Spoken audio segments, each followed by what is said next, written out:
Hare Krishna, muy buenos días.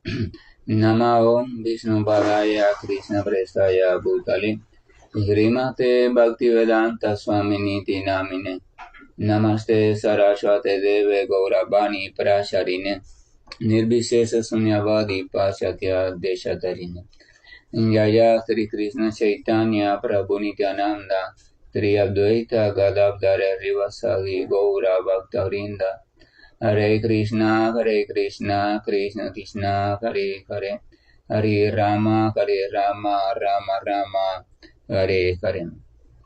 Hare Krishna reiterados, vamos a continuar con lecturas y propuestas de reflexiones sobre algunos de los textos del siempre glorioso Srimad Bhagavatam. Vamos a recordar que estamos en el primer canto de Srimad Bhagavatam y en el capítulo número 3.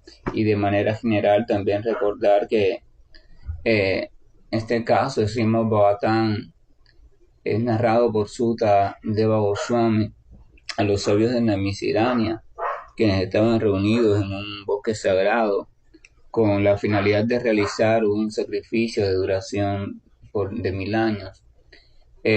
Pensando en el beneficio de la humanidad, pues ya estaba recién comenzando Kali Yuga y ellos sabían el deterioro creciente que iba a haber en Kali Yuga y las dificultades de las diferentes situaciones y por tanto lo difícil que iba a ser cada vez más para la entidad viviente practicar algunos de los senderos que antiguamente se practicaban, porque la entidad viviente iba a estar cada vez más limitada en su memoria, en su pensamiento, en su inteligencia, en su voluntad.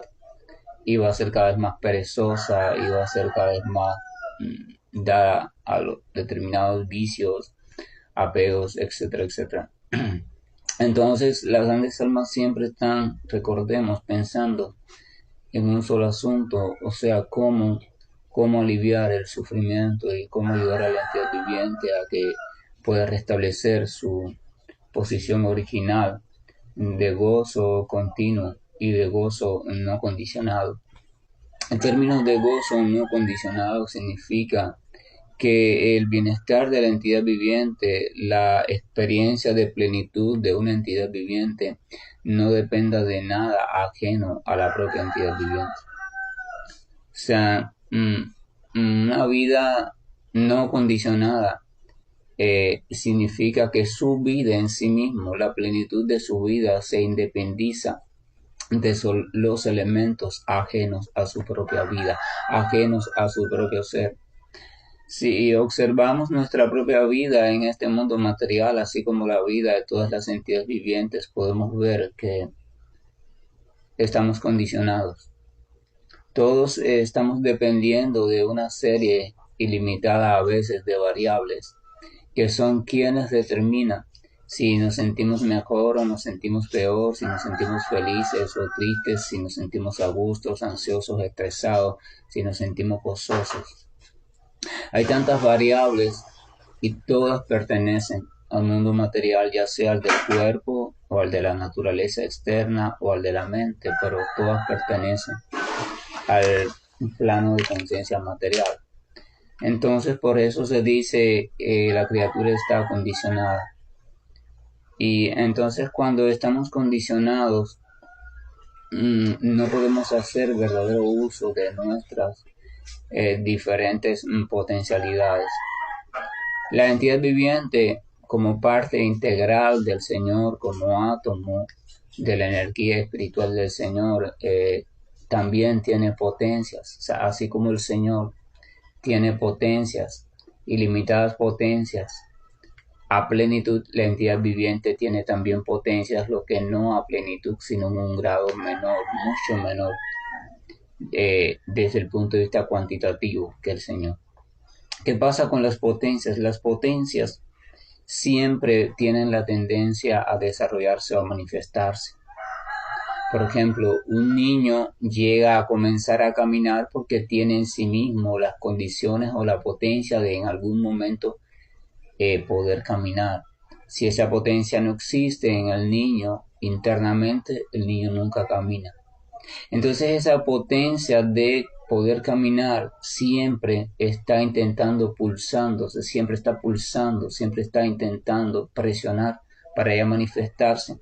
Por eso a su debido tiempo el niño empieza a intentar arrastrarse, después empieza a gatear, después el gateo pasa para 4 puntos, o sea, las rodillas, los codos, antebrazos, y va desplazándose así. Después empieza a venir una tendencia de querer eh, ponerse en posición bípeda, o sea, ponerse en posición erguida sobre los 2 piececitos, y empieza a tratar de ver de qué se agarra, y cuando logra sujetarse de algo, vemos que el niño empieza por sí solo a intentar ponerse de pie. O sea, no es algo incluso a veces ni que enseñarlo mucho. Si les das las condiciones, él va desarrollando esa evolución en su postura, su desarrollo psicomotor. O sea, pero eso es porque la potencia está allí. Entonces la potencia, siempre las diferentes potencias van a tener la tendencia de manifestarse. En nosotros siempre nuestras potencialidades van a estar queriendo manifestarse. Y entonces tenemos una potencia de inteligencia, tenemos una potencia llamada también de actividad mental, tenemos una potencia de placer, una potencia de amor, una potencia de voluntad, una potencia, o sea, todo lo que desarrollamos en lo que llamamos nuestra vida emerge de determinadas potencias. Pero el problema con estas potencias es que son de naturaleza espiritual y por tanto y demás, estas potencias no pueden encontrar pleno desarrollo, no pueden encontrar plena manifestación en el mundo material. Entonces siempre nuestras potencias, cuando estamos viviendo de forma condicionada, nuestras potencias van a estar muy limitadas. Nuestras potencias no pueden estar desarrollándose a plenitud. Entonces, cuando las potencias de una entidad viviente no se llegan a desarrollar a plenitud, no se puede decir que la entidad viviente está existiendo a plenitud. Por tanto, la entidad viviente espiritual que está viviendo su sueño dramático en este mundo material, entonces es imposible que pueda ser completamente plena, a no ser que comience a descondicionarse, comience a trascender los condicionamientos, comience a independizar al ser de todos los elementos que conforman la llamada vida material. Y entonces esa es la cuestión, ese asunto es un asunto sobre el cual uno debe reflexionar constantemente, porque a no ser que uno se percate de ello, entonces uno nunca le pondrá atención. Uno está intentando ser feliz constantemente, la entidad viviente está intentando sentirse bien constantemente, pero quiere sentirse bien dentro del condicionamiento. O sea, ella está intentando sentirse bien, mejorar cada vez más sus diferentes maneras de vida material o de vida mental, pero no se da cuenta de que toda su infelicidad depende de las variables o elementos que nos tienen completamente condicionados. Porque esas variables o elementos son los que están guiando nuestras respuestas, sentimientos, emociones, comportamientos. O sea, son los que están guiando prácticamente todo el funcionamiento de nuestra empresa en este mundo material, aquello que llamamos existencia material. Entonces la clave es que si la entidad viviente intenta ser feliz sin descondicionarse, sin liberarse, entonces nunca lo va a lograr. Ella puede crear, ¿cómo se dice?, copias de supuesta felicidad o supuestas felicidades artificiales, pero crear cosas artificiales para creerse que son reales es cosa de locos. Entonces se puede decir que todos estamos locos, todos estamos tontos, estamos prefiriendo vivir felicidades artificiales que salir en busca de una felicidad genuina, una felicidad real. Y de eso va la cuestión. La etapa previa al verdadero camino espiritual es la etapa del descondicionamiento. Tenemos que descondicionarnos. Tenemos que irnos independizando de todo aquello que está dominando nuestro estado, de todo aquello que está dominando nuestra forma de sentir, nuestra forma de pensar, nuestra forma de responder. Y en eso incluso también ayuda la práctica. Cuando nosotros comenzamos a practicar, cuando nosotros nos disponemos diariamente a practicar la meditación, el canto de los santos nombres y nos disponemos de forma adecuada y tratamos de colocar nuestra atención y nuestro corazón en ello y tratamos de situar eso en ese momento como la prioridad y tratamos de convertirnos en observadores desde la práctica. Entonces la práctica nos va ayudando no solo a observar, sino también a irnos independizando, porque van a venir pensamientos, van a venir estímulos, van a venir patrones de posibles respuestas, pero si nosotros los vemos, nos damos cuenta de ellos y aún así seguimos situados en la práctica y permitimos que ellos pasen, que ellos se disuelvan y seguimos en la práctica, entonces en esa medida nos estamos descondicionando.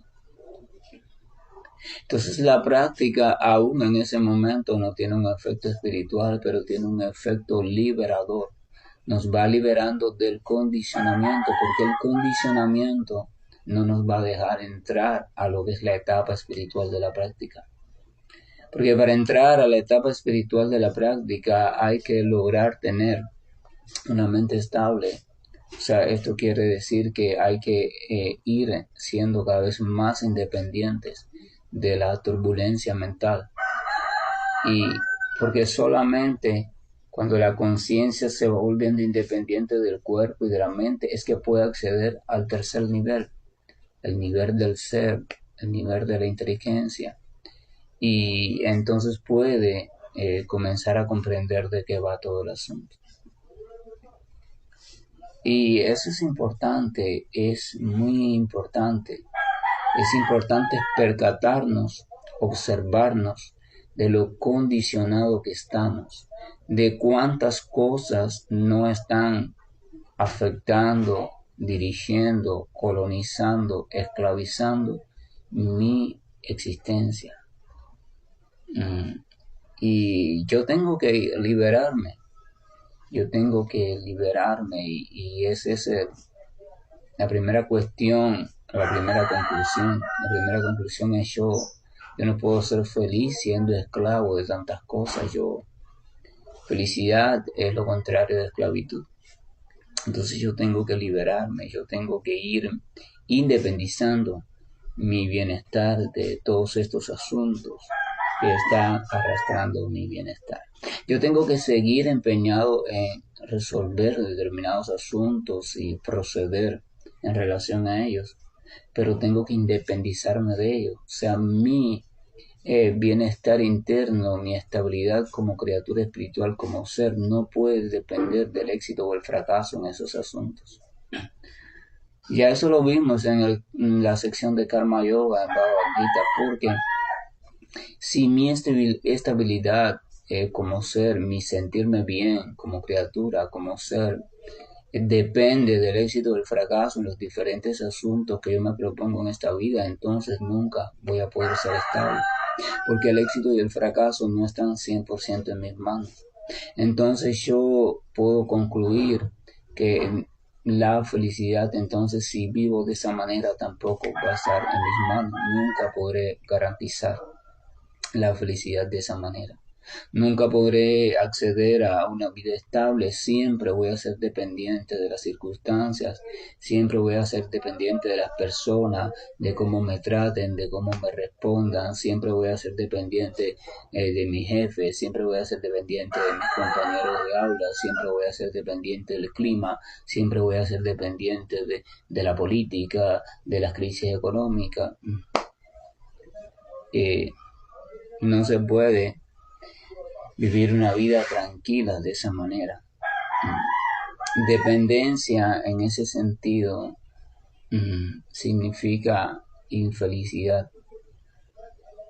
Entonces el Srimad Bhagavatam, escuchar el Srimad Bhagavatam nos ayuda a pensar en todos estos asuntos, nos ayuda. A veces las personas piensan que eh, estudiar estos textos, escuchar estos textos es una actividad religiosa, pero escuchar y profundizar y meditar sobre textos como el Srimad Bhagavatam realmente es más que eso.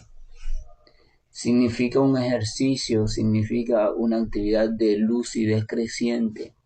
Me ayuda a tomar visión, a poner atención sobre asuntos en los que comúnmente yo no tomo atención o no presto atención, pero me ayuda a poner esa atención desde otra perspectiva, desde una perspectiva completamente trascendental.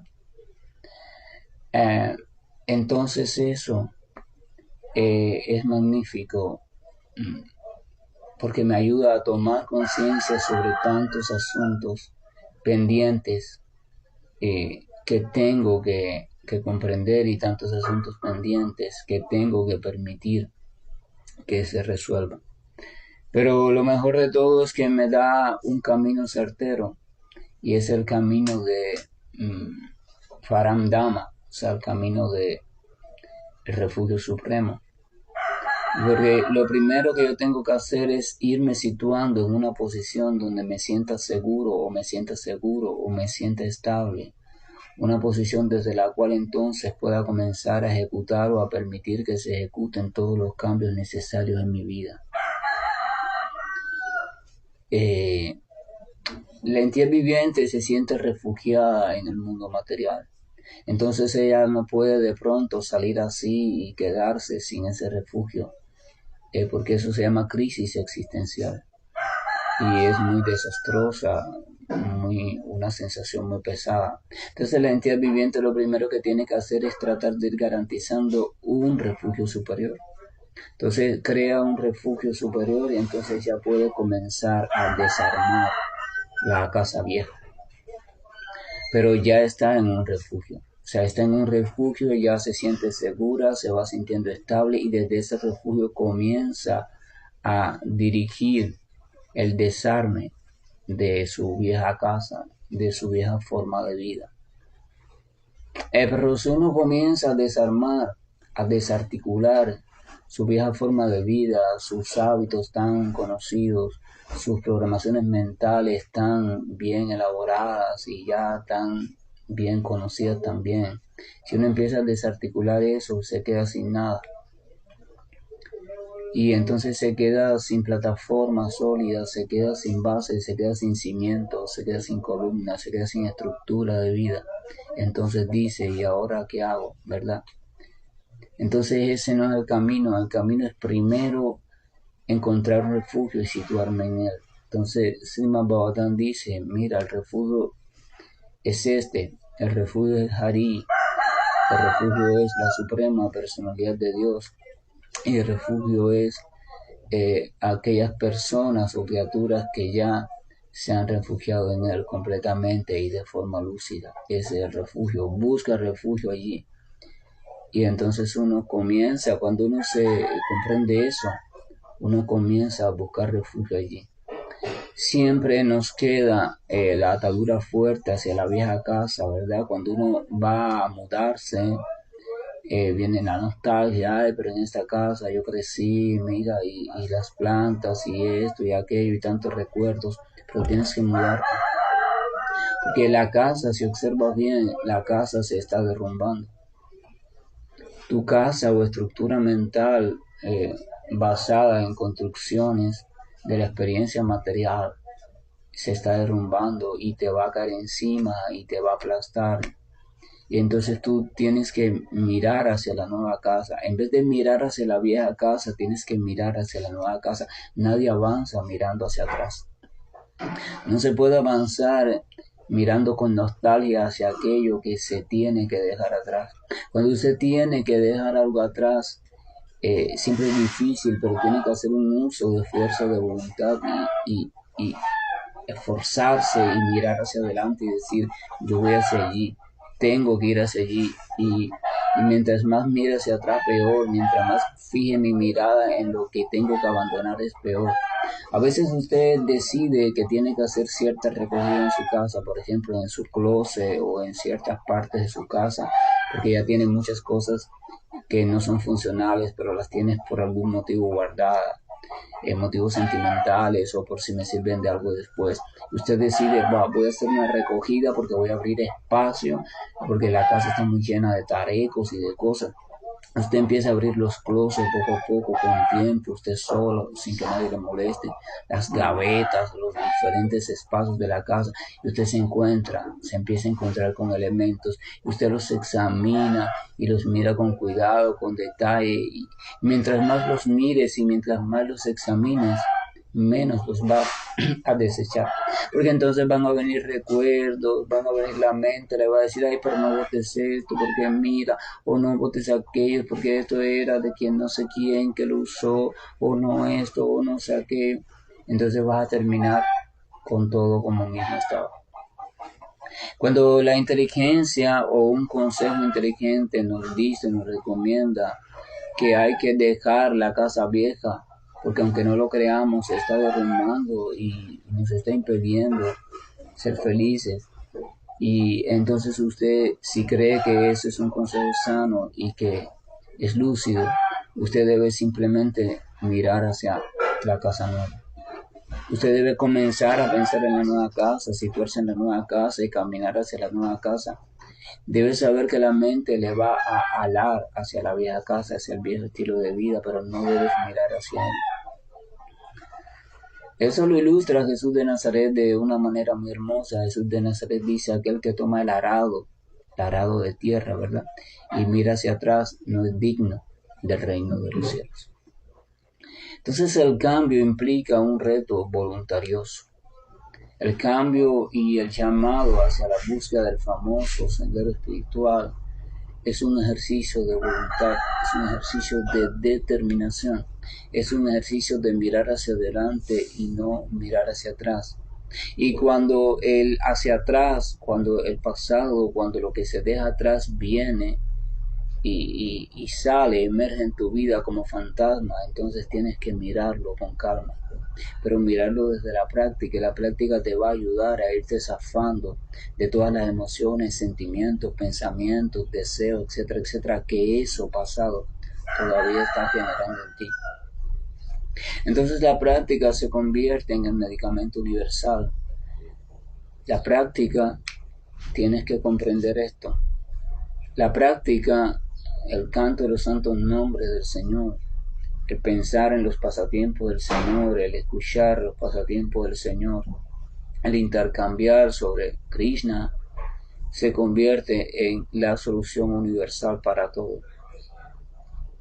Cuando comienzas a hacerlo en serio, cuando comienzas a hacerlo sin prisa, sin ansiedad, sin nada, y comienzas a entregarte a la práctica, y entonces eso te va a ayudar a irte zafando de lo que has arrastrado por tantos años, a irte liberando de lo que te ha tenido encarcelada por tantos años, a ir aclarando el cielo del pensamiento de tu mente de tantas nubes espesas que no te dejan ver con claridad, a ir aligerando el peso que habita en el corazón, a ir viendo algunos recuerdos de frente y sentir cada vez menos perturbación frente a esos recuerdos, porque debes saber que cuando tú miras algo en tu mente y ese algo te genera perturbación, significa que ese algo te tiene muy atado todavía.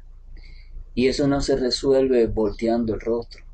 Eso se resuelve situándote en tu nuevo refugio, que te dé calma, estabilidad, y de ese refugio, desde ese refugio volver a traer ese algo a tu mente, a tu memoria, participar de nuevo en ese recuerdo.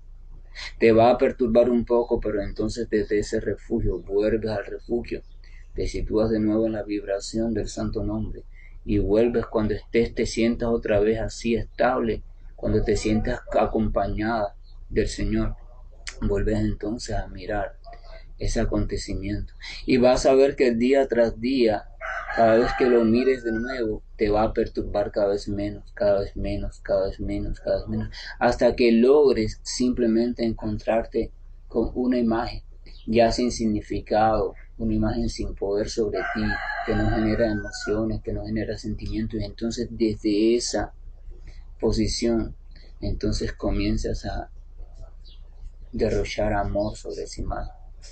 O sea, que el sentimiento que quede, el único sentimiento que quede hacia esa imagen sea amor y paz.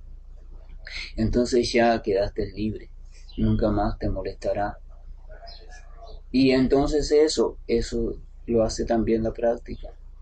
Entonces la cuestión de la práctica es más importante de lo que todos piensan, la cual práctica no es una cosa que voy a hacer para vivir cosas milagrosas en la vida, ni para ver esto, ni para tener una experiencia mística. La práctica es algo que es mi medicamento universal.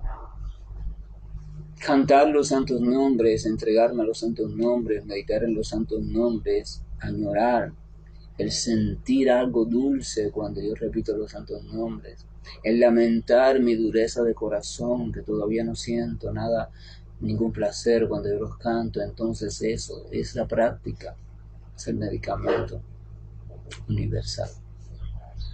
Y ojalá y comprendamos esto. Es un asunto necesario de comprender. Es un asunto imprescindible de comprender. Si en verdad queremos ser felices, si en verdad queremos vivir una vida no condicionada. Que la gracia y el amor de nuestro Señor nos acompañe. Hoy es día domingo. A veces hoy, día domingo, las personas se reúnen con su familia, otros descansan de sus labores, otros salen a despejar un poco, de alguna forma distraerse, otros, no sé, cada cual tiene, la vida le pone diferentes cosas para el día domingo. Pero lo cierto es que hagan lo que hagan, tengan que hacer lo que tengan que hacer, decidan lo que decidan, reflexionen un poco sobre este asunto. Mientras yo siga teniendo una existencia condicionada por las diferentes situaciones, elementos, personas, etcétera, etcétera, que conforman lo que yo llamo mi vida, mientras que yo siga existiendo así, nunca voy a ser estable y nunca mis potencias van a poder desarrollarse. Por tanto, nunca voy a poder ser creativo a plenitud, nunca voy a utilizar la inteligencia a plenitud, nunca voy a poder utilizar la memoria a plenitud, nunca voy a poder amar a plenitud, nunca voy a poder tener fuerza de voluntad a plenitud. O sea, nunca voy a poder desarrollar mis potencias a plenitud, por tanto, nunca voy a poder lograr una vida plena. Ese razonamiento es necesario para un día llegar y decir, yo quiero en verdad, yo voy a proponerme, de hecho ya me lo propuse, ya de hecho está propuesto, no es para el futuro, es para allá. Estoy propuesto en caminar hacia un refugio diferente y en dejar detrás todo, absolutamente todo aquello que me tiene completamente esclavizado o me tiene esclavizado. Hare Krishna, buen día, estoy finalizando la llamada. Hare Krishna, Krishna Krishna, Hare Hare, Hare Rama, Rama Rama, Hare Hare. Hare Krishna, Krishna Krishna, Hare Hare, Hare Rama, Rama Rama, Hare Hare. Hare Krishna, Krishna Krishna, Hare Hare, Hare Rama, Rama Rama, Hare Hare. Hare Krishna, Krishna Krishna,